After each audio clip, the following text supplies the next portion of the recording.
Perawatan eczema dimulakan dengan diagnosis yang sebetulnya.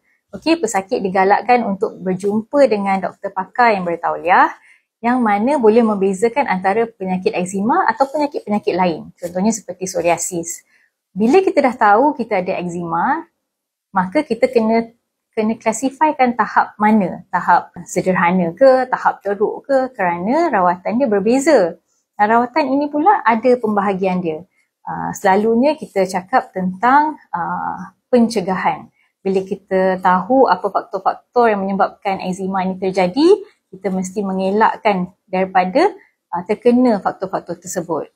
Itu nombor satu. Nombor dua adalah macam mana kita nak jaga kulit. Dari segi mandi, penggunaan sabun mandi yang sesuai, penggunaan pelembap yang sesuai, dan kemudian rawatan-rawatan yang khusus. Rawatan-rawatan yang khusus ni termasuklah penggunaan ubat-ubatan steroid. Ubatan-ubatan steroid ini pun ada bermacam-macam jenis. Dari ubat sapuan, ubat makan, ubat injection. So kena pastikan mana satu yang sesuai dengan diri kita.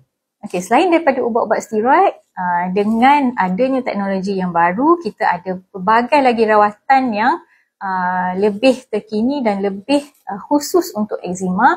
Contoh-contohnya adalah seperti ubat-ubatan biologics dan small molecules, di mana kita boleh melihat perubahan yang ketara antara 70 ke 80% improvement kepada pesakit-pesakit eczema.